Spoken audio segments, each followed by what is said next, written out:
A very warm welcome to you, and thank you so much for joining our Homeopathy 24/7 podcast.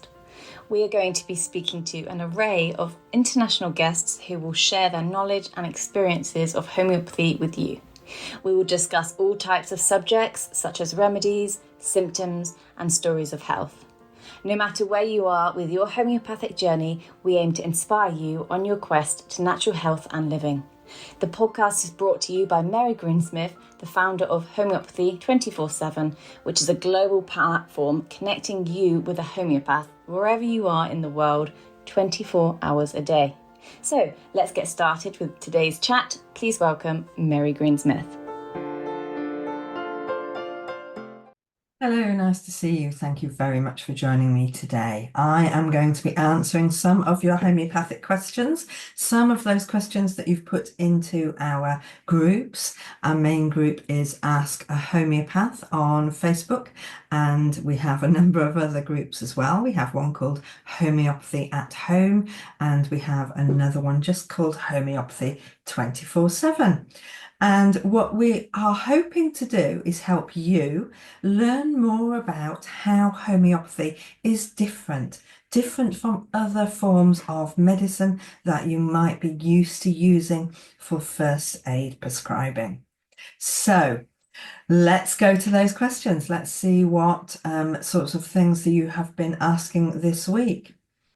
I'm going to start with a lovely question, actually. It's a really good question. Unfortunately, you will find that many homeopaths will have different answers to this because the way that we understand homeopathy works isn't actually that clear at the moment. So I'm going to give you my take on it, and I hope that that helps you understand what I experience when I help people using homeopathic remedies. The question is, how long does a deep acting remedy stay in your system for? Say you took a remedy and it made you feel low. Does this mean that you should just wait it out, wait for that feeling to clear, or does that change the case, and you should try a different remedy? So that is a fantastic question. So thank you very much for putting this forward.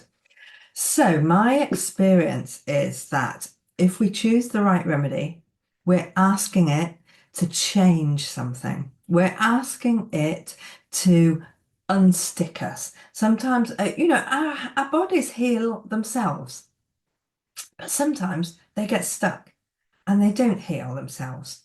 They kind of get stuck. They've had a bit of a wobble and they don't know what to do. So when we give a homeopathic remedy, and remember that a homeopathic remedy doesn't cure you, it's not going to make you better. What it's going to do is stimulate your own self-healing system in order to rebalance you. Okay, so we're asking the remedy effectively to give you a bit of a kick, to give your system a bit of a kick so that it can go back to doing what it's meant to do and heal and self-heal. So if we give you a remedy, it might bring out an emotion. And this is very interesting, isn't it? We had a question recently about, I took a remedy called carcinosin and it made me cry. Is this normal? For some people, it will be normal, because that is what is going to take to unstick you and get your self-healing balancing system working again. So this person's saying, I took a remedy and it made me feel quite low. Should I wait or should I take a different remedy? Please wait. The remedy has asked you to change something. It's asked your body to release something and it's released it. And now we know, because the remedy, because that changed an emotion, we know that we have something there that is stuck, and it might have been stuck from years and years beforehand. So it's a good remedy and it works. If it continues, if it doesn't get better, if it is unbearable for you to stand, then there is something that we can do about it. We could take the same remedy in a much, much, much more diluted state. So by doing that, I mean we could put it into a 4-cup method, and that would mean putting 1 dose of the remedy into a glass of water, stirring it, taking a spoon of that and putting it in another glass of water, stirring it, and doing that for another 3 times. And then taking 1 dose, which is 1 spoonful of the solution. And that will take the potency of the remedy that you took down a scale. And that will unstick what is happening now.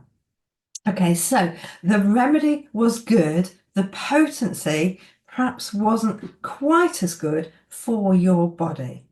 But if you can stick with it, if you can let it do its stuff, if you can move on with it, then it's been a good remedy for you.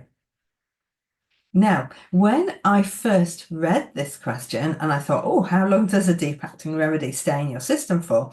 I thought what you meant is it going to make me feel different, good, move on for a good few months or years? And of course, my answer then was going to be, well, of course, it doesn't actually do that. All it's doing is creating a change in your own system. So your system is effectively learning a new way to behave. And that new way, we want to form a habit, basically. We want the body to remember to react in this way. And it will last for as long as it takes until something upsets you again and your body loses that. So it might be another trauma, and a trauma can be anything physical, it can be anything emotional, it can just be an event that triggers a previous trauma. So everybody's different, and we wouldn't obviously be able to tell you how long it's going to stay in your system. But what the real question here is, why is a well-indicated remedy creating an emotional change? And how long is that emotional change going to continue for? Now, I have a lovely client, and she knows that when she comes to see me, I will prescribe for her a remedy.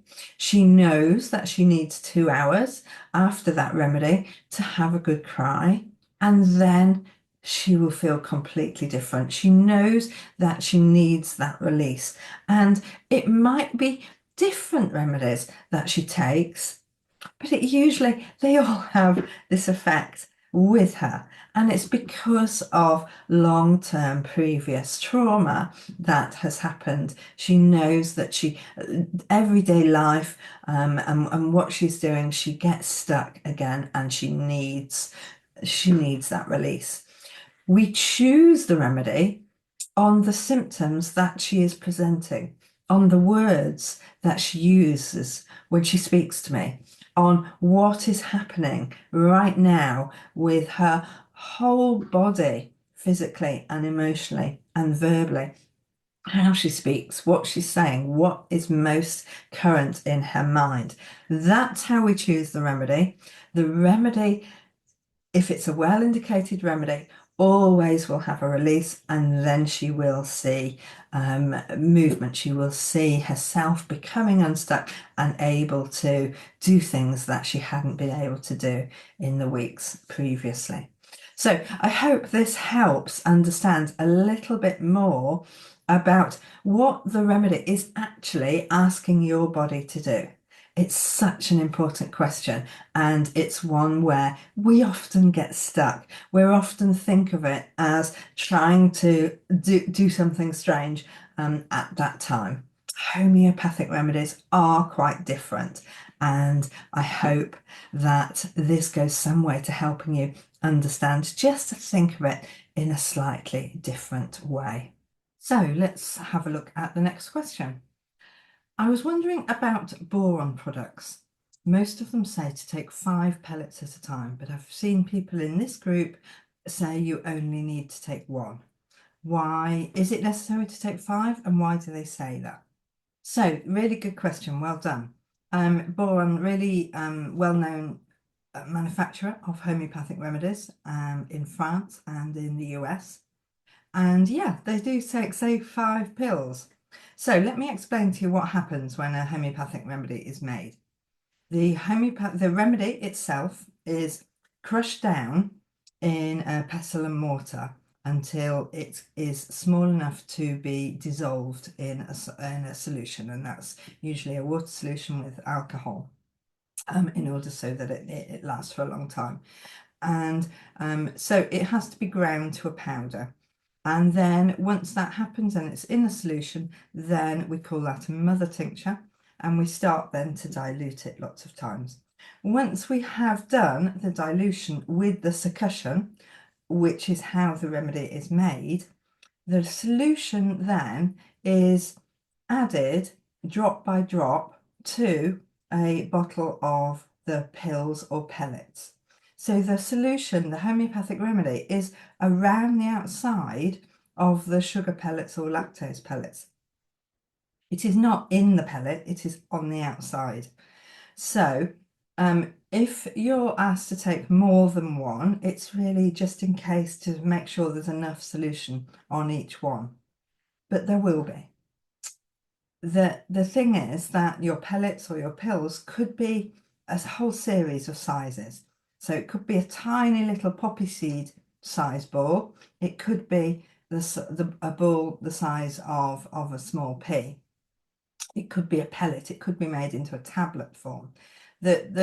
Whichever way you get your homeopathic remedies, the homeopathic remedies on the outside, it only has to touch your saliva on the inside of the mouth.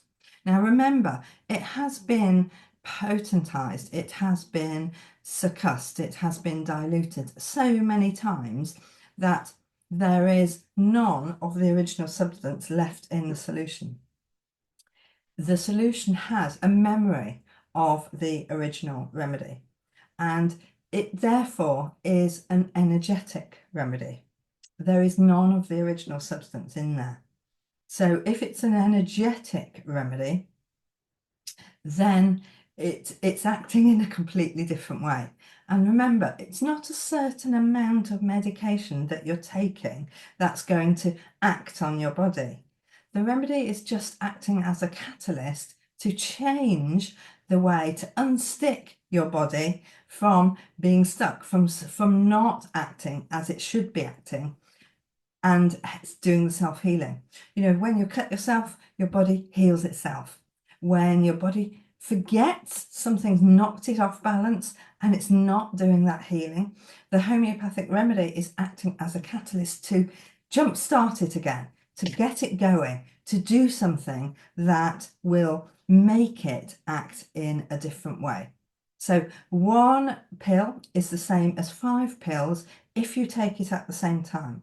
If you take it with 15 minutes in between, then it's 5 doses. If you take 5 at the same time, it's 1 dose. If you take 1 and then repeat it after half an hour, that's 2 doses. So doses is the number of times that you take the remedy, and that's what makes a difference. If you take 10 at the same time, it's still only 1 dose. So that's what you have to bear in mind. If you want to get through the pills and pellets much faster, then take 5 at a time. If you want it to last much longer, take 1 at a time. It doesn't matter what size it is. It doesn't matter how big you are. It doesn't matter if you're a mouse or an elephant. 1 dose is 1 pellet or 1 tablet. If they're tiny little poppy size pills, it's what you can get in your hand really easily, or in the lid. If you're tipping it out into the lid of the remedy, you know how easy is it for you to do it? It's the practicality of what you're doing that we've got to make it as easy as possible, but it is so very different than normal medicines where you have got a set amount of the medicine and we weigh that against your weight and whatever else you need to know. Homeopathy is not like that. It's going to, if the remedy is right, it's going to change the way your body is reacting in some way or another. So just take a dose and watch and wait. See what happens. Really good question. Okay, so let's go for another question here. What can I try for my teenager with chronic migraines, possibly anxiety induced? Really good question and a really complex answer, I'm afraid. The reason being that migraines is usually, it's not because something's wrong with the head. We know that it's something else. We therefore need to find out what really needs to be fixed, what needs to be rebalanced. If we look in the repertories, we would find hundreds of remedies that might be suitable for migraines. So first of all, we need to know exactly how the migraine is experienced. We need to know what makes it better. We need to know what makes it worse. We need to know whether there is a pattern when it happens. Is it more likely to happen on a Sunday than a Tuesday? What time of day would it happen? How long does it last? What happens during it? What else is going on? What causes the anxiety? How else does the body react with anxiety? We then need to know a whole lot more information. We need to know about the whole health picture. We need to know where this person is on their health journey. What has been before that has led to this? There might have been something in childhood or something very early on. It might be inherited susceptibility. We need to know what the family medical history is all about. Once we have all this information, we can then prescribe a remedy for what happens when you have a migraine. But most importantly, we can prescribe a remedy that is going to reduce the amount of times you have a migraine until it gets to zero, until your body has learnt to act in a different way, until the cause of the migraine has been solved. That is what we're really after. So what can I try for a teenager? Try looking at the whole picture and finding out the cause. Work with a homeopath, because you're not going to be able to do this on your own, because as well as a first aid remedy for now, we need a constitutional and a miasmatic and probably an organ support remedy. If there has been a trauma, we need to be addressing that trauma. It's going to be a series of remedies, but the great news is homeopathy is wonderful and has fantastic results curing migraines. That is addressing the cause of the migraine so that the migraine doesn't need to occur. So I hope that gives you confidence and understanding why it is such a complex symptom. And it's not about the migraine, it's about something else. It's something else that needs to be addressed, and we need to get to the bottom of that. So we hate to say you need to see a homeopath. What we do want to say is we need to address the cause of the symptom here. The migraine isn't the issue, something else is the issue. Let's have a look and see what that is. When it's a chronic situation like this, and all migraines are chronic because otherwise they wouldn't, that's what it is, recurring symptoms that happen with either regularity or irregularity. It is that makes it's your body reacting a certain way to something. Let's find out what that is, and let's help in the best possible way that we can.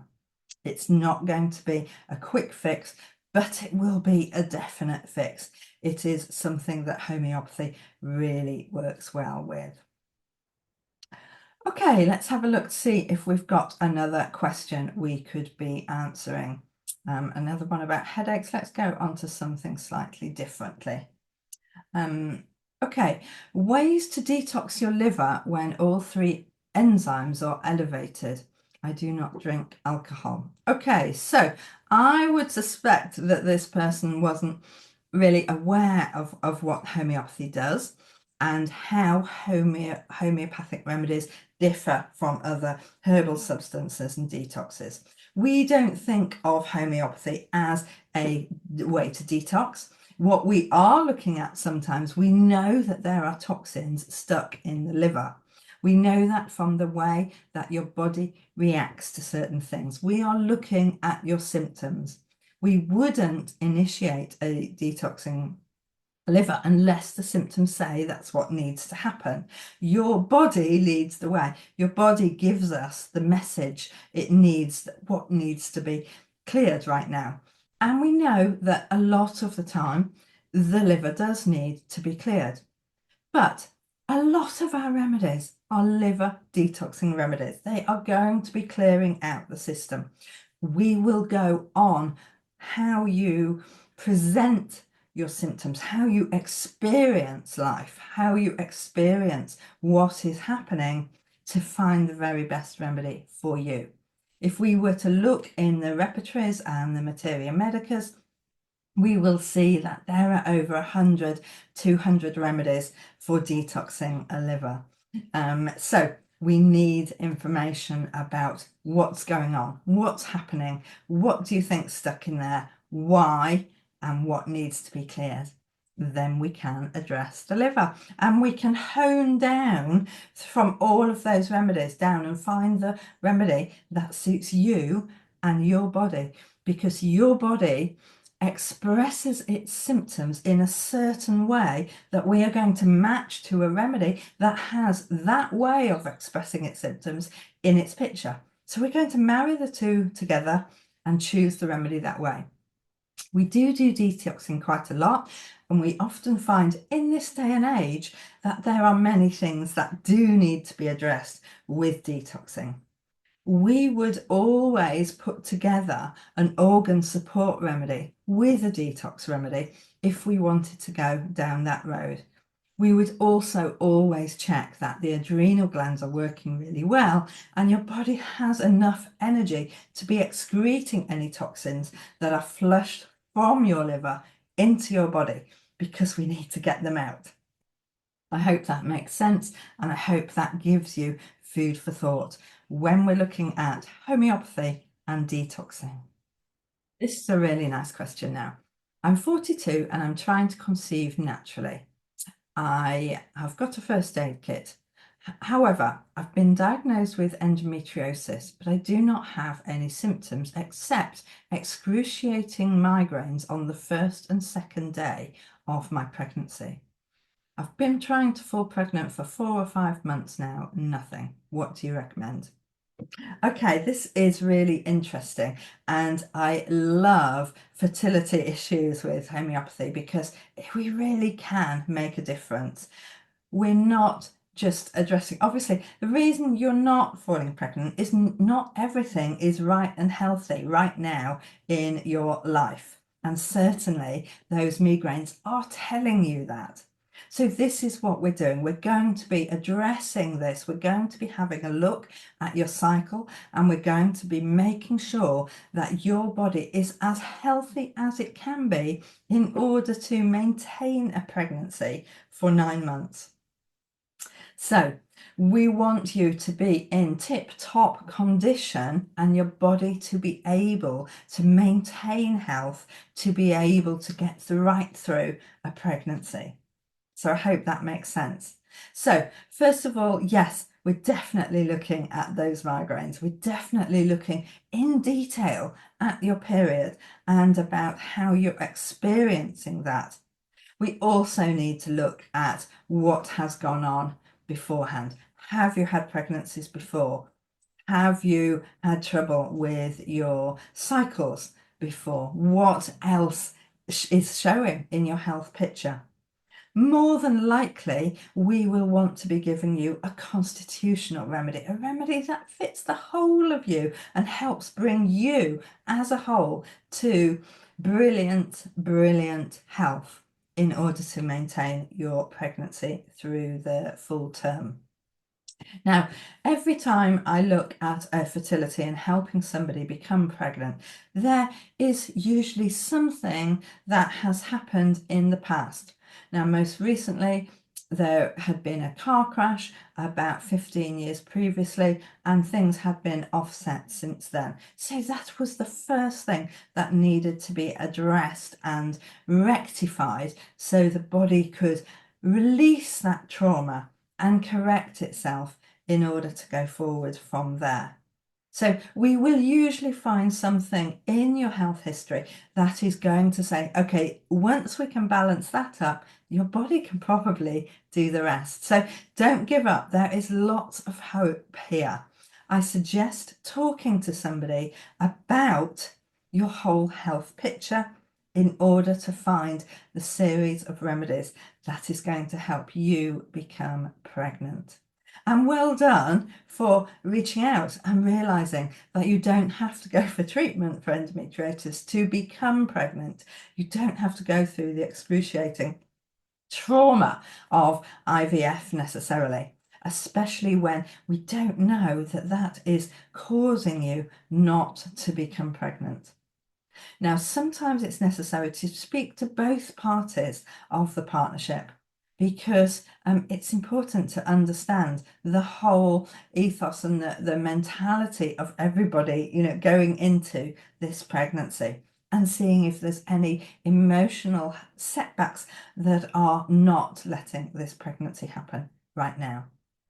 So get talking and you will soon be pregnant. Homeopathy has a great percentage success rate, and so that is wonderful for you to know.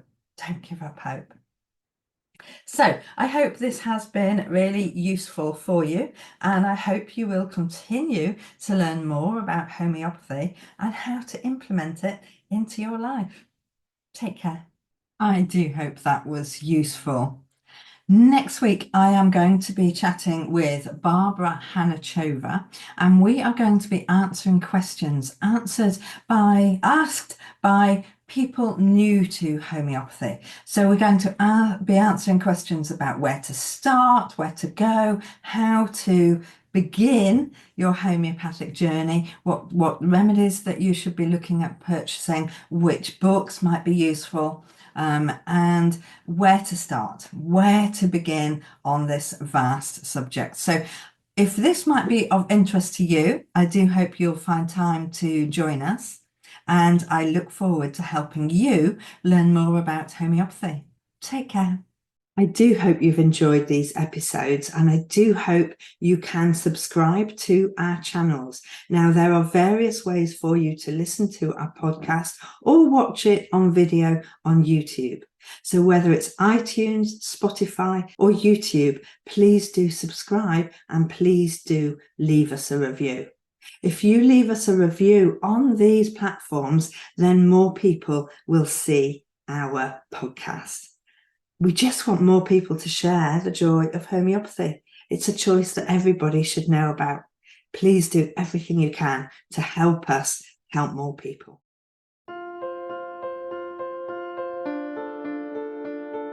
We hope you enjoyed today's episode and look forward to listening to our next one. Please don't forget to follow our podcast on your chosen channel, and please do leave us a review so we can continue to share homeopathy with as many people as possible. If you do have any questions, please do reach out to us on any of our social platforms mentioned in the show notes. We at Homeopathy 24/7 hope to empower you on your natural health journey.